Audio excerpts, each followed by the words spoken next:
Welcome to Nerding Out with Pat the Otaku. Today's story, You Should Be Dead, Lisanna. In storytelling, the death of a character can play a huge impact on the rest of the plot. When a character dies, especially one that the audience has connected with, we feel sorrow and remorse. We also get to see how the other characters in the story change and evolve because of their recent loss. A good example of this is the death of Mufasa in Disney's The Lion King. Before his death, Simba acted like a spoiled prince, never looking before he leapt, and constantly ignoring the needs of others. He had the will to inherit his father's throne, but not the heart. When his father dies in the second act, he is forced to run away with his tail in between his legs into exile. Simba spends several years in hiding to avoid his problems, and when he is finally called back to help Pride Rock, he initially refuses, still feeling the guilt over his father's death. It is only when he receives a vision of his father telling him to never give up that he finally has the courage to go back and fight Scar to reclaim his kingdom. The death of Mufasa played a role in shaping the character and personality of Simba. If he had never died, Simba could have become a completely different person, or lion in this case. It is through this tragic moment of the film that Simba gets his motivation and ambitions, defining a large portion of his character. So that's all fine and good, but what does that have to do with anything? What point are you trying to make, bub? Enter my good friend, Lisanna. Fans of the popular anime and manga Fairy Tail will know that Lisanna was the childhood friend of the main character, Natsu. Their history together is explained very early on in the series. She was sweet, kind, and very adorable. Even though they were very young, you could tell that they would become more than just friends, and possibly even lovers. This was not to be, sadly, as we are told in a flashback, that was also very early on in the series, that Lisanna is brutally beaten to death while on a mission with her brother Elfman and her sister Mira Jane. Because I'm a morbid son of a bitch, I'm going to explain her death in great detail. Now the first thing you should know is that these three siblings in the Fairy Tail Guild were known as the Takeover Trio. They could use their magical abilities to take the forms of various creatures. For example, Lisanna could transform into small animals such as birds, rabbits, and fish, while Mira Jane had the ability to awaken a powerful demon-like form with extreme speed and strength, and finally Elfman, who could transform his arms into various monster forms. The trio had accepted a mission that involved them taking out a huge monster, a real nasty piece of work. The chips were down, and things weren't looking too good. The beast was on the verge of giving them all a dirt nap, when Elfman decides to use his last resort, the full-body beast takeover, a technique in which he completely transforms his body into the form of a giant beast. Doing so gives him the power needed to kill the monster, but the drawback being that Elfman can no longer control himself. He starts to go on a rampage, thrashing at anything that comes near him. It is during this time that Lisanna confronts him and tries to calm her brother down. The attempt fails, as Elfman, blinded by bloodlust and rage, strikes her down with a savage blow and sends her flying across the forest, smashing her into a tree trunk. Finally coming to his senses, Elfman looks in awe at the pain he has just inflicted and bursts into tears, his feet giving out below him. In a shocked state, Mira Jane runs to her sister and takes her hand. But it is too late. Lisanna was dying.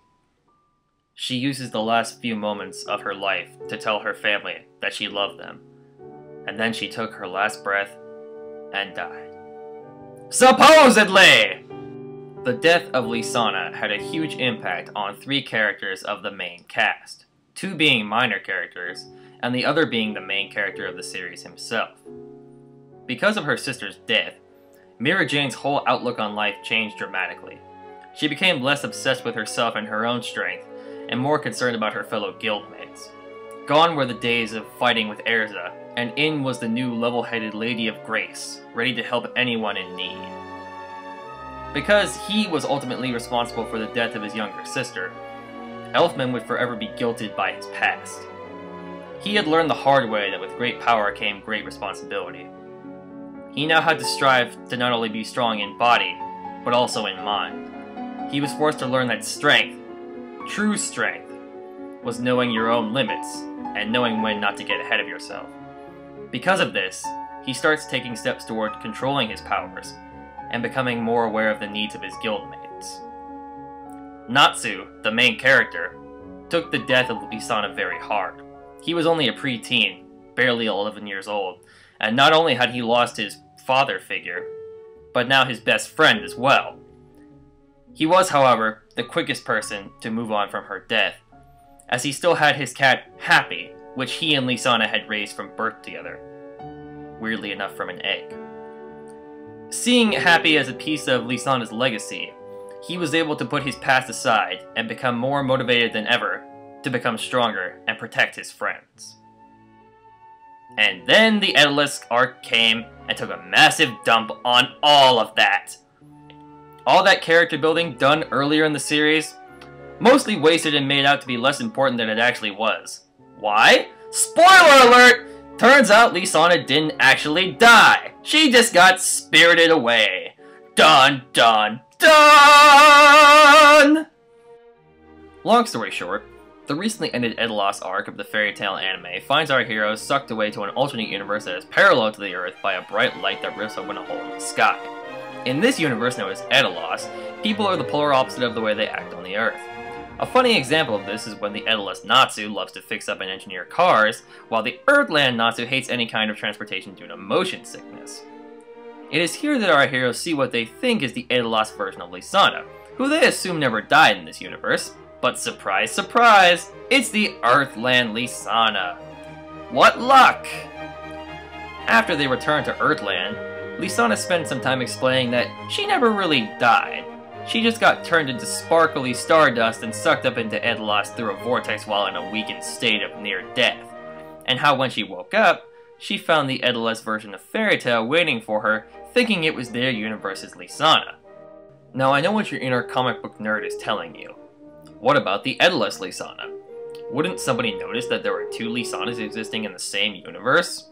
Well, due to the power of plot convenience, it turns out that the Edolas Lisana actually died at the exact same moment as the Earthland Lisana got sucked up into Edolas. How did the Edolas Lisana die, you might be asking? The only explanation we are given is that she fell off a cliff. That's it. Nothing else, nothing more. They never bothered to explain how or why, but she just fell off a cliff and died. Now, because the Earthland Lisana showed up from seemingly nowhere, the Edolas fairy tale welcomed her back with open arms, and she decides to stay with them to avoid hurting their feelings. Where do I begin with this? This plot has so many holes it might as well be Swiss cheese. First off, the Edolas Lisana and the Earthland Lisana dying at the exact same time and date seems like a huge damn coincidence. Never mind that it's established that time flows differently in both universes, but the actual odds of this happening seem very unlikely. It's almost as if it was written at the last minute to tie together a weak plot point and shove in a new character ASAP. Second, let's just go along with what we're told and believe that the Edolas Lisana fell off a cliff and died. Okay, I'm willing to believe that. One question though. Why did they never take the time to look for her body? How did they know that she had died without looking at her body to verify it? They never explained this. What? Were they just walking along a happy path as she fell off a cliff and didn't bother to take a gander down, and all they said was, well, she's dead, let's go home and have nachos? Let's remember here, Fairy Tail is a guild that treats its members like family. I mean, for fuck's sake, the Earthland Lisana had 2 gravestones erected in her honor. 2 gravestones! This is a group of people that would clearly want to hold a proper burial service. This is never properly explained at all. Now you might be saying, Pat, this is a world of magic. It doesn't have to make sense. Shit happens like this because it's magic. If that's the case, then this explanation was poorly thought out and vague. Give me more information than, she fell off a cliff. That's just weak and reeks of bad writing. Third, in a new flashback, we are shown that Lisana is sucked up into Edolas through what is called an anima storm, a vortex that sucks up all magical sources of power like a vacuum into Edolas. As mentioned before, she never really dies. She just gets turned into sparkles and ascends into Edolas. Question. If the Anima Storm is powerful enough to suck up an entire city of magic users without seemingly any difficulty, why didn't Mira Jane and Elfman get sucked up as well? It's established that they are both powerful mages capable of stronger magics than even Lisanna, but somehow they are immune to the effects of this storm? Why? How? Again, they never bothered to explain this. I guess you could say that because she was on the verge of death that she would be more susceptible to its effects, but how are they not being sucked up as well? Fourth and final, the one that really pisses me off and cannot be explained with some BS cop-out excuse. Let's pretend that you're Mira Jane for a moment. You see your soon-to-be dead sister sucked up into the sky like in the movie Left Behind, and what do you tell your friends afterwards? Nothing! Fucking nothing! You don't think to mention that your sister, who might not have actually died, was sucked into a hole ripped into the sky and turned into pixie stick dust? Now you might be thinking that no one would believe her if she mentioned it, or that no one would know any kind of magic that would make that possible in the first place.